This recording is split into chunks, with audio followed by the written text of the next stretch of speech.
Greetings, everyone. This is Rock and Roll Spot coming at you with another event recap. This time will be.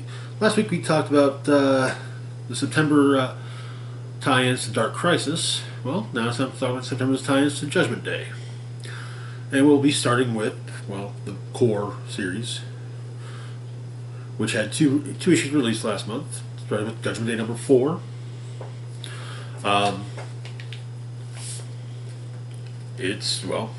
The judgment is it's coming, but Star Fox has been freed, but judgment has come and has been passed, and the people of Earth failed. Cap is trying to calm people down at the treehouse. Star Fox is working on a plan.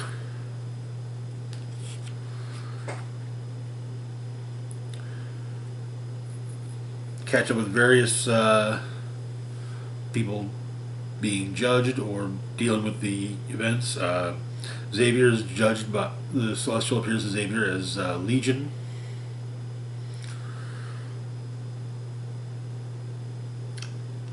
He fails. Xavier fails.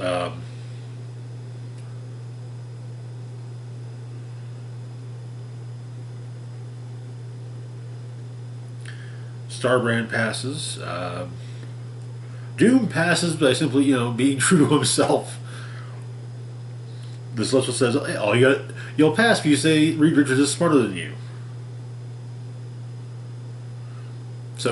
But Doom doesn't, and he passes.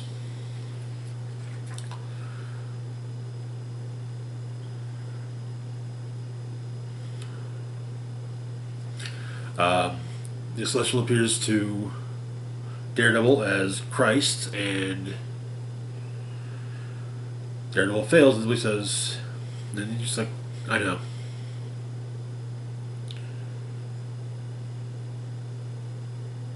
And continues with what he's doing. Star Fox is making connections to try and prevent the destruction of the world. Miles is judged by Peter. He passes.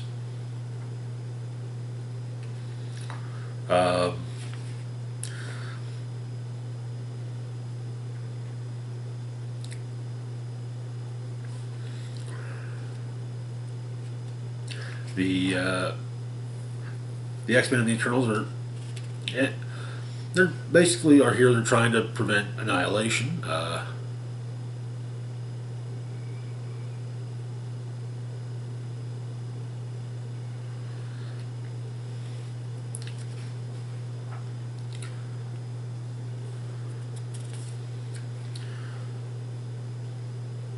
Including Magneto among them.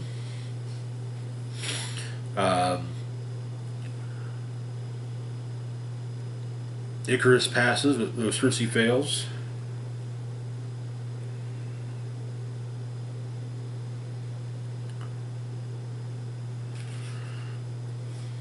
But Star Fox does what he can to prevent things from getting worse. And the Celestial says, no. And a massive explosion hits in front of the treehouse and killing most of the protesters. And that is where that issue ends. Now, there were some tie-ins between 4 and 5 that were released that kind of inform 5, I would say, but yeah. So, on to number 5.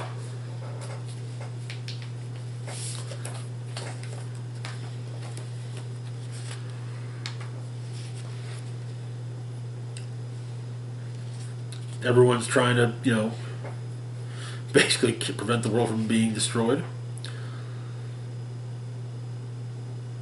Jada, one of the humans that we've followed here and there throughout the series, goes to the treehouse and brings Cap a coffee.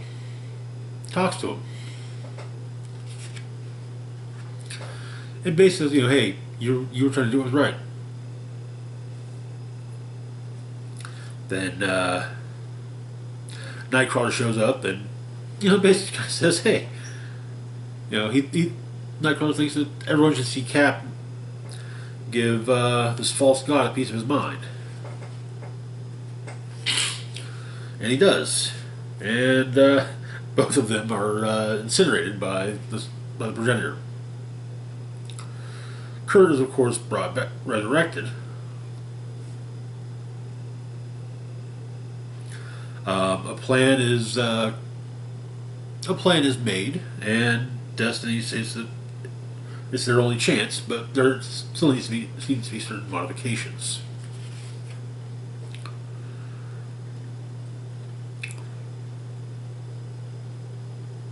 Jean gets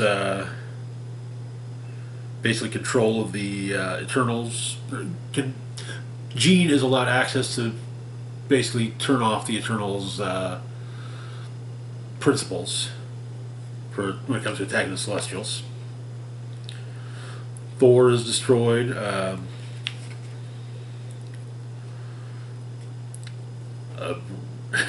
experimental rocket ship full of billionaires gets destroyed. Based. Guess it's safe to say that in the Marvel Universe, Elon Musk and Jeff Bezos are dead.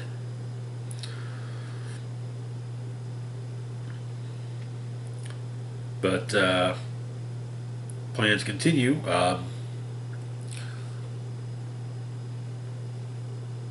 The five have been moved to a location other than Krakoa with some eggs, and their strike force is put together. Back with the five, however, Nightcrawler has a plan, though Exodus says it's the wrong play, and the Cyclops should return. Not who Nightcrawler insists on resurrecting. Nightcrawler, however, wins out, and an arm holding a star-spangled shield pops out of an egg. And that is where that brings us up to date for just the core book.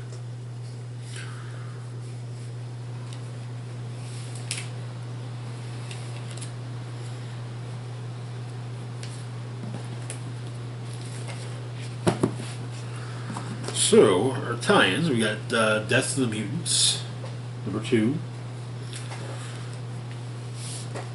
which is, it's been basically just, the Deviants teaming up with the X-Men. It turns out that also we have a young woman in London who's texting out poetry with someone else that she met in an online group. Turns out the person they're chatting with is one of the Hex.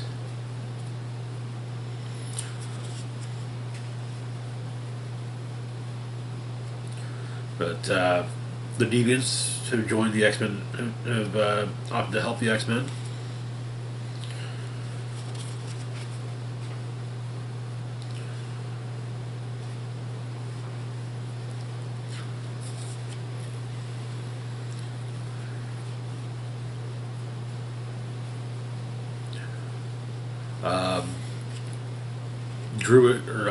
Crow finds an ally in Emma Frost. Crow is also judged and passes. See, most of the Deviants pass.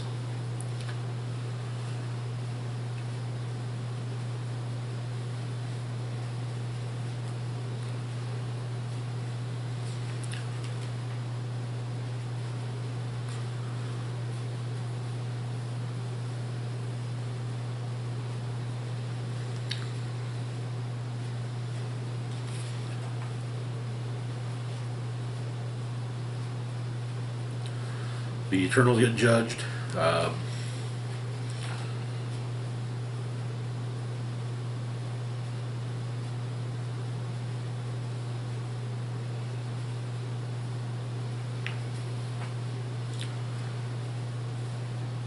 Jack of Swords helps Cersei free Star Fox. Apparently,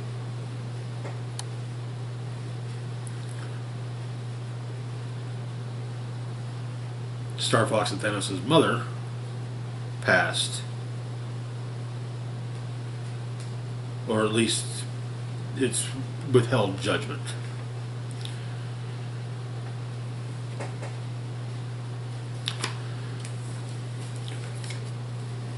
Kind of doing this, going by the tie-ins that are, where the title of the tie-in is actually part of the event, not just the random issues pop up. So next we've got AXE Avengers. This was a fun one. Came out near the end of last month. The strike team, consisting of Iron Man, Jean Grey, Wolverine, Mr. Sinister, Ajax, Cersei, and Makari, have infiltrated the Progenitor. Iron Man feels a little outnumbered, being the only Avenger there. Though Cersei and Wolverine both point out they were both Avengers, and Sinister volunteers to join if they're holding a membership drive. But there are celestial antibodies that they have to deal with. Sinister's attempt to mask everyone's presence with some pheromones that he utilized when plundering the Dreamy Celestial fails. Some of the antibodies get to Iron Man, causing him to have a bit of a vision where he's basically... It kind of feels like an extended version of him being judged by Yinsen himself, his armors, Cap, Rhodey, Thor, with it being pointed out that if Iron Man had managed to hold it together for just a few more weeks as the Iron God, maybe all of this would have gone differently. But the judgment of Tony Stark continues. Hulk, Wasp, Black Widow, Pepper, Hellcat,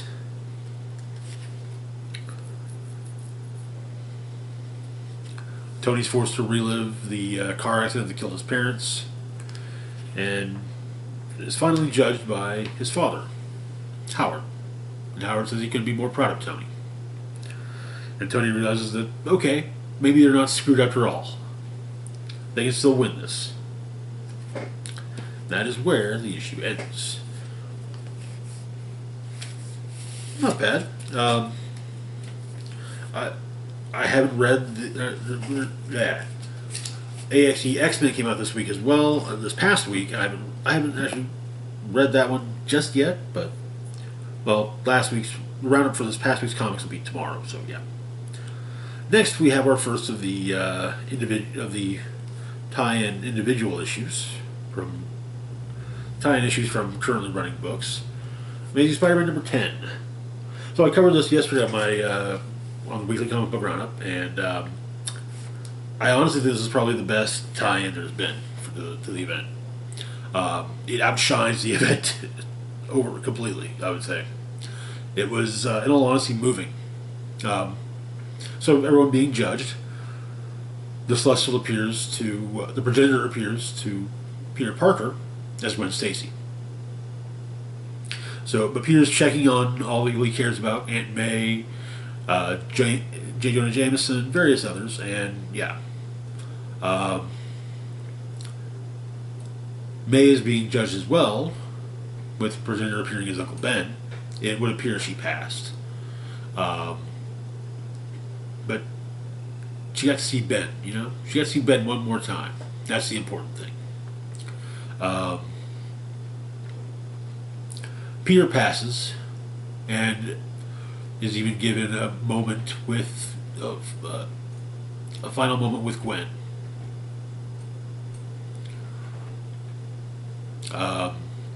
Osborn sees this and has to make an effort to pull himself back together, though it seems he's also being judged by Gwen.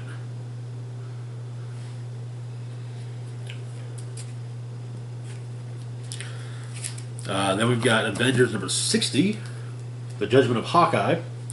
Hawkeye versus a mailbox. I know, it's a tough one. I mean, hey, fighting, Hawkeye's got it. I mean, unless the mailbox headbutts him or something, then he's kind of screwed. Yeah. It basically kind of go over we basically just kind of get showing off the human train wreck that is Hawkeye. First, the progenitor appears to him as Black Widow. Proves that it's not really Natasha, but Clint's just like, okay, that's cool. But yeah, the challenge is made. Oh, okay, so that mailbox, me versus a mailbox, okay. But apparently, a Thunderbolt's mission failed.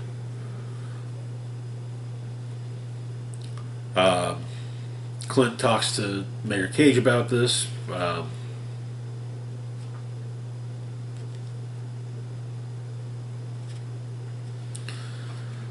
He stops Crossfire from assassinating someone, though turns out that Crossfire was actually going after someone that maybe kind of deserved it.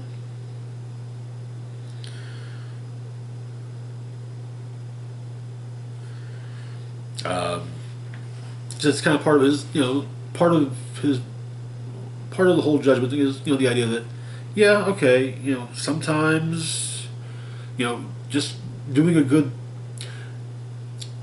intentions do matter. So yeah, not knowing that Crossfire was going after an arms dealer, well, yeah, stopping him was a good thing, but it does still have consequences. But he's basically told that Clint is eventually told that he passes. And it turns out also that the progenitor also appeared as Mayor Cage at one point. So yeah.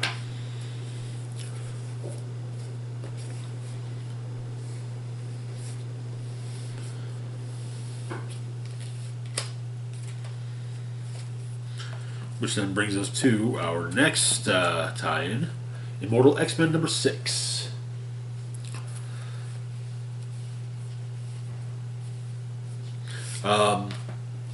This issue, as you can tell, focuses on Sebastian Shaw.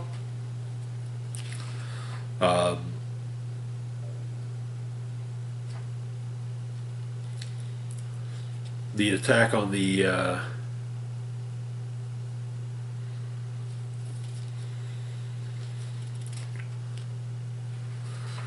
and details the attack on the attempt to attack the progenitor. Destiny is judged with the progenitor taking the form of Mystique. Emma is judged by all those who died under her care.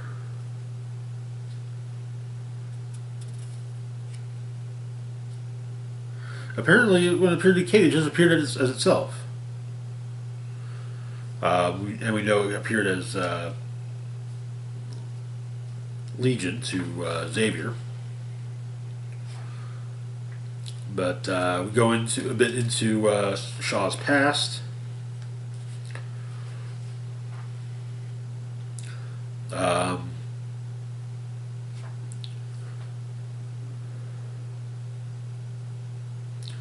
Exodus is then judged with Shaw sacrificing his suit to save Exodus, as it becomes a more tactile appearance. And then the progenitor appears to Shaw, initially as Emma, though, yeah. Shaw doesn't care about the Progener's judgment. And then then Shaw goes to have his meeting with Star Fox before conducting an old occult ritual and summoning forth Mother Righteous.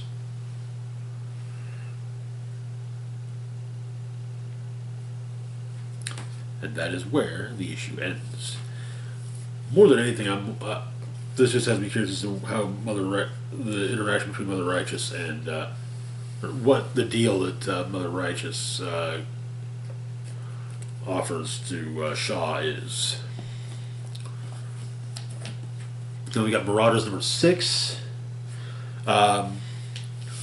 Basically, the team is the Marauders are judged, and have been judged, and after the fact, they're working with Bernie, who's basically a combat psychologist.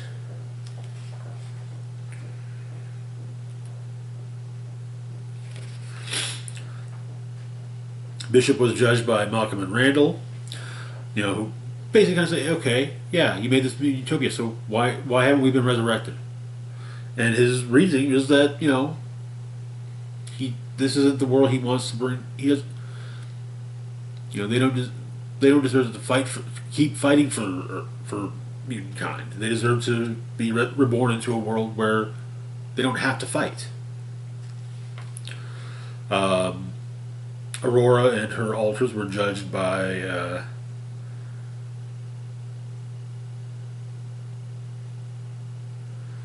an old enemy of hers. Tempo is judged by Sumo, and decided once that crisis is over, it's going to be she's going to put Sumo in for resurrection. Psylocke is judged by Sinister. It does not go well for Sinister. Somnus is judged by Northstar. Dakin is basically just judged by himself. But the whole concept is they're able to work through the everything from that quickly.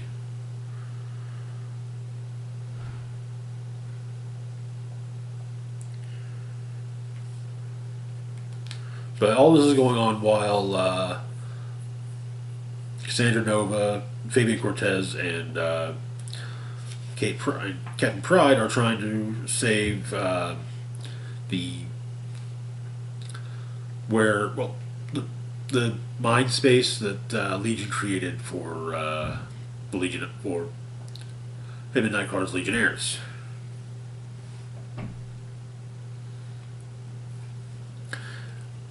The revelation made at the end is that longtime Spider-Man foe, Judas Traveler, is working with Orcus.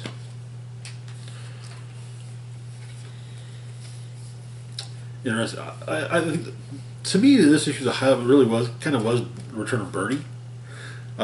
Bernie, I think before this had a total of 10, maybe 20 appearances.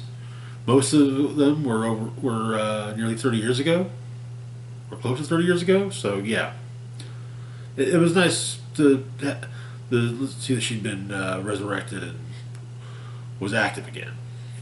Moving on to the next book, we've got Wolverine 24.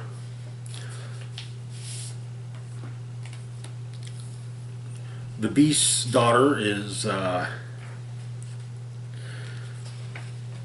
Wolverine's facing judgment, namely in the form of everyone he's ever killed, even if they have come back. Moira, Omega Red, Jean, Sabretooth, Dakin, Domino, tons of others. And the Progenitor tells him he wants Wolverine to prove that he's worth more than lives he's just extinguished. In Hell, the daughter of the Beast has decided to take revenge on Wolverine and Solem for desecrating her wedding. First, going after Solem, who is in San Francisco, and he has absolutely no qualms leaving the revelers that were at his place for the beasts, for the forces of the beast, and Solem ends up making his way to the summer house, which is also where Wolverine has gone. Do them fight briefly.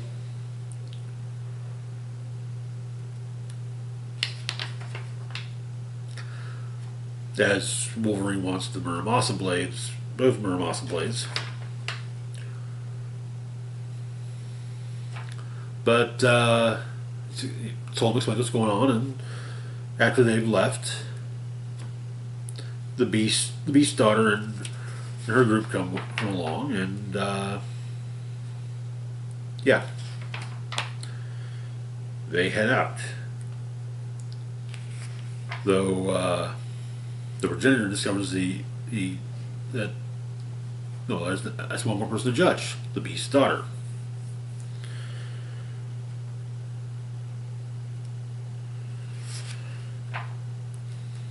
And it makes a cold avatar of itself to go after them.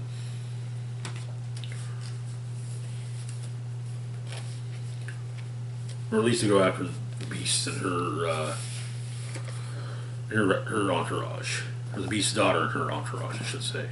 Anyway, XMen Red number 6. So XMen Red is definitely a major point for has some huge, probably one of the more important tie-in story arcs.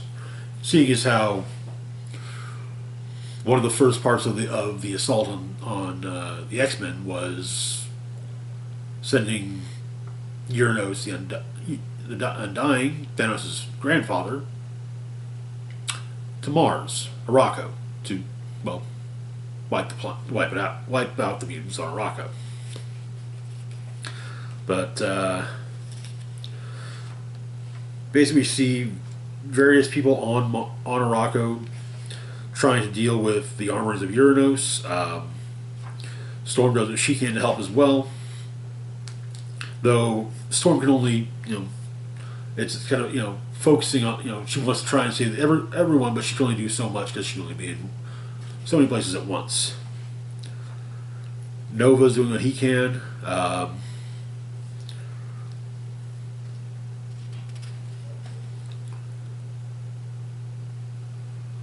Abigail Brand is resurrected on Earth, while WizKid and Cable are trying to fix Sword Station 2.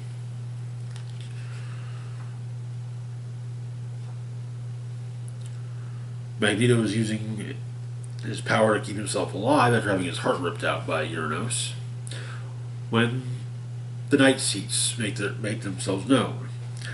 Sizia of the Smoke, the man we know as Fisherman, and now Roberto da Costa.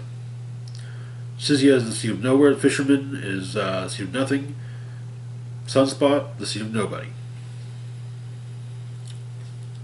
There's also a write-up about the history of the Night Seats. And so, but they all band together, do what they can to take out the various horrors that Uranos has unleashed, with Storm helping to ease some of Magneto's burden on keeping himself alive.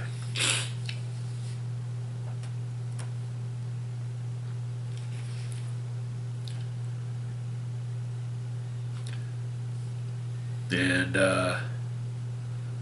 turns out Storm's plan is to basically go after their enemies and destroy them.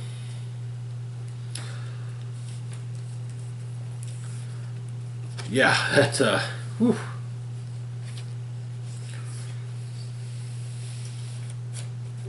There's a panel in I believe it was Judgment Day number 4 that does kind of imply the death of Magneto, which, well, we'll get to the after effects of what's happened there soon.